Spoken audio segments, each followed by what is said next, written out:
avenue 21. Dans ce quartier populaire, l'un des 3 ateliers du célèbre styliste Ciss Saint-Moïse. Depuis 30 ans, il habille toute la jet-set de Côte d'Ivoire. Et d'ailleurs, footballeurs internationaux, hommes et femmes des médias, grands dirigeants, hommes politiques, tous possèdent au moins une création de cet homme qui prône la simplicité et l'élégance. Tu as bien vérifié la mesure des épaulettes là, parce qu'il se plaignait des épaulettes que c'était un peu trop long. Donc il faut respecter le... Ouais. Et puis surtout ça là, les trucs là, comment on appelle, l'exécution là. Tout ça. Voilà. Voilà, les dimensions et puis le positionnement. Parce que la dernière fois, vous avez renversé pour mettre ça en haut. Voilà, alors que c'est le contraire.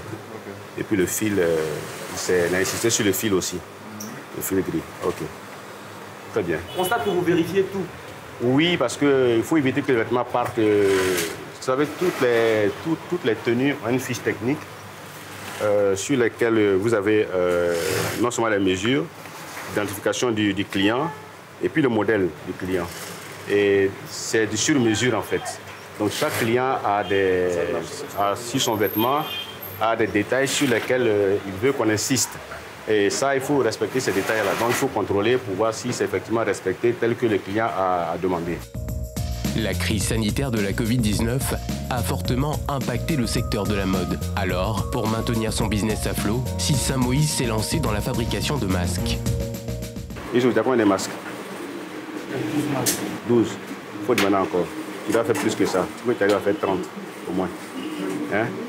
D'accord. Là, on constate qu'à côté des activités classiques, oui, il y a la production de masques. Oui, si. Effectivement, au regard de la situation du Covid-19, nous avons... En fait, toute l'équipe peut faire des masques. C'est en fonction de la demande. Et comme c'est des demandes qui sont urgentes, donc quand on a une commande importante, toutes les équipes se mettent en branle pour satisfaire la demande donc, du client en question. Aujourd'hui, nous sommes en train de travailler pour une entreprise qui a demandé 500 masques. Bon, ça, c'est quelque chose qui va sortir dans la journée. Donc, d'ici le soir, ceci sera prêt pour être livré.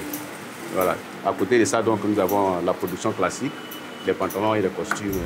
Une 60aine d'employés se relaient jour et nuit dans les ateliers de Ciss Saint-Moïse pour répondre aux différentes commandes. En Côte d'Ivoire, 70% des acteurs du secteur de la mode vivent dans l'informel. Mais ce styliste se bat pour professionnaliser et moderniser le secteur. Nous sommes ici dans la salle de centralisation des commandes de planification, de programmation des tenues des clients. Et tout ça se fait sur ordinateur, sur logiciel. Une fois que les commandes sont prises en bas, automatiquement, ils ont l'information ici qu'il y a un client qui est passé, qui a une commande. Les commandes, vous en avez combien par jour, monsieur? Une trentaine. Qu'est-ce que tu fais quand le vêtement est fini ici? Tu valides? Je valide. Ils valident. Et automatiquement, au showroom, ils ont l'information que c'est fini. Voilà. Exactement. Donc, ils n'ont pas besoin d'appeler, ils n'ont qu'à regarder sur leur logiciel, ils vont voir le résultat du travail effectué. Comment on passe de Ciss Saint-Moïse il y a 30 ans avec un Ciss Saint-Moïse aujourd'hui où tout est informatique? La digitalisation est pour nous aujourd'hui le moyen de traçabilité du vêtement du client qui entre chez nous.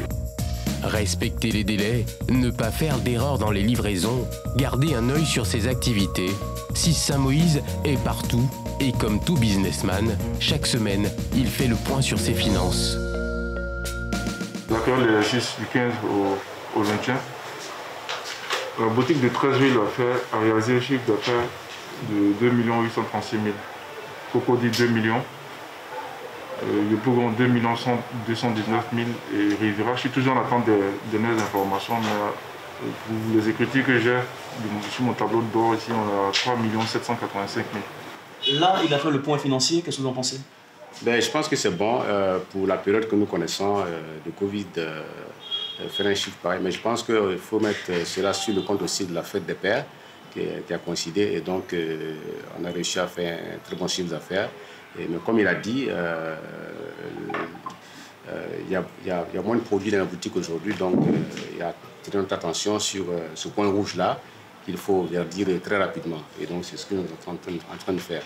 Donc, nous allons travailler sur le mois de juillet pour avoir le maximum de production pour les boutiques, mais également travailler sur les modèles ciblés pour la fête de la Tabaski. Malgré la crise, le styliste continue de vendre. En 2019, il réalisait 450 millions de francs CFA de chiffre d'affaires. Dans ce secteur, peu de stylistes arrivent à vivre de leur passion. Si Pathéo, Angie Bell et Gilles Touré ont réussi à faire de la mode une activité rentable, d'autres se battent chaque jour pour sortir du lot. C'est le cas de Don Rodrigue. Cela fait 15 ans qu'il exerce ce métier et seulement 5 ans qu'il réussit à en vivre. Donc je veux que ça soit... Chaque côté doit être sur les côtés. Les finitions, parfait. Voilà, maintenant quand tu vas finir, même la ceinture en la moto, quand tu vas mettre la ceinture là, encore faut regarder. Voilà. Le bas aussi, tu le retournes. Ok. Et la réserve, tu peux la voir. Oui. Ok. Mais ne laisse pas trop de réserve dans les bas de haut. Parce que quand il y a trop de réserve, ça gonfle un peu dans les côtés.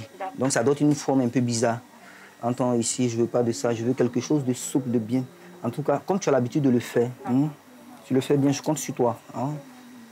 Okay, alors, quand vous arrivez au travail, vous supervisez tout le travail ainsi dans les détails près? Oui, parce que, vous voyez, le travail qu'on fait, il y a l'image de la personne. Et dans Rodrigue, je ne veux pas laisser inaperçu des petites erreurs qui vont vraiment salir ou taire mon image. Donc, pour cela, quand je viens au travail, je fais tout pour regarder toutes les petites finitions. Parce que les clientes sont très exigeantes. Don Rodrigue s'appuie sur une main-d'œuvre jeune qui n'a pas de salaire fixe, mais qui bénéficie d'une formation. Ouais. C'est bon? Oui, c'est bon, c'est bien placé. Vous voyez, quand c'est comme ça, c'est bien. Les clientes, elles aiment ça. Voilà. Donc, vous voyez, former ces jeunes-là, demain, quand je les verrai, je vais voir ces jeunes qui vont vraiment émerger comme nous, on l'a fait. Parce qu'on a eu déjà des gens sur qui on a regardé, ils ont été un modèle. Vous voyez, quand on voit, vous voyez aujourd'hui le papa Pathéo, vraiment vous êtes fiers. Et vous êtes là depuis combien de temps? Moi, ça fait maintenant 3 ans que je suis là. Quelles sont vos ambitions? Moi, mes ambitions, c'est de faire comme lui. Et pourquoi pas aller plus haut que lui, comme il a fait. Il a toujours dit, mon petit, je te forme aujourd'hui, mais pour que demain tu puisses lever haut le flambeau. Je dis oui, mon patron. Pour réaliser ses créations, trouver le bon tissu et obtenir les meilleurs prix, ce styliste se fournit à Adjamé. Là, nous allons à Adjamé pour chercher un tissu très délicat, un tissu qui pourra faire vraiment une robe très souple et très raffinée. Parce que la cliente est très compliquée. Voilà. Donc, connaissant la cliente, parce que quand tu travailles plus avec des clientes, tu commences à les connaître, tu connais les goûts et tu sais comment est-ce que tu peux travailler avec elles. Rodrigue doit réaliser une robe de mariée. Il se rend donc chez son fournisseur habituel. Bonjour. Bonjour. Alors, tranquille, ça va ici, hein? Ouais, ça va. J'ai besoin d'un tissu très doux, très souple pour pouvoir faire une robe de mariage. Donc, tu vas devoir déjà faire sortir ça. Vous voyez cette dentelle? J'aime bien parce que vraiment, elle est d'actualité avec les pelles raffinées qui sont à l'intérieur. Ça me plaît bien, mais là... Le travail que vous voulez faire... Oui. Ça peut bien réussir le travail. Ça peut bien réussir le travail. De la couleur, c'est un blanc ivoire, en fait. Le mètre descend, on le fait à 65 000. 65 000. Voilà. Bon, et tu as besoin de combien de mètres pour faire j'ai besoin au moins de 12 mètres, je pense. 12 mètres. Voilà, donc 12 mètres, il va falloir que tu revoies un peu le prix. Oui, bien sûr. C'est votre magasin, M. Rodrigue, bien sûr. D'accord, ok. Voilà. On va essayer de vous laisser le mettre à 45 000.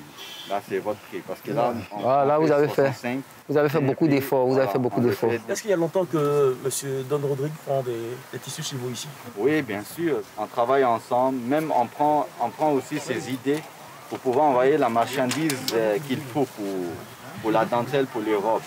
Souvent, on a besoin des idées des stylistes. Quel genre de dentelle il faut qu'on envoie sur le marché, quelle dentelle qui est à la mode, quelle peut sortir, c'est ce qui peut sortir, c'est ce qui ne peut pas sortir pour le modèle, tu vois. De retour à son atelier, une fidèle cliente l'attend pour un essayage. Excusez-nous pour le retard, parce qu'on était vraiment pris dans les courses là et c'est pas facile avec le trafic. On va passer à l'essayage en même temps, puisque je suis déjà là. Ok, donc Dame Richemont, venez... D'accord, merci. Madame, il y a longtemps que vous travaillez avec lui? Oui, ça fait 15 ans qu'on est ensemble. D'accord. Même plus, voilà. Et puis, pourquoi est-ce que vous l'avez choisi comme... Alors, bon, je dirais que c'est une histoire d'amitié déjà avant. Voilà, et j'ai commencé à coudre avec lui tout doucement, progressivement. Et même ce que j'ai porté, c'est lui qui a fait. Voilà. Mais je me suis rendu compte qu'au fil du temps, donc quand je remonte à 15 ans, jusqu'à aujourd'hui, son travail vraiment a évolué progressivement. Qu'est-ce que vous appréciez chez lui? Ce que j'apprécie, c'est sa ponctualité. Voilà.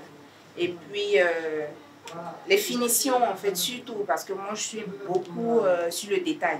Voilà, donc, les finitions, ça compte vraiment pour moi, parce que c'est ce qui définit, en fait, la finalité de la tenue. Voilà. L'essayage, une étape importante. Il permet au styliste de visualiser sa création sur un modèle et d'éventuellement affiner son œuvre. Satisfaite. Ah oui, ah oui, ah oui, ah oui. Ah oui. Satisfaite. Oh là là, je m'y attendais pas. Et là, il y a une histoire sur cette tenue. Quand je suis arrivée avec ma dentelle, je lui ai demandé de me faire un boubou. Il m'a dit, non, quand je vois, laisse-moi, je vais te faire une création. Et il a fait cette tenue. Bon, là. Une cliente subjuguée. Ce modèle coûte environ 100 000 francs CFA.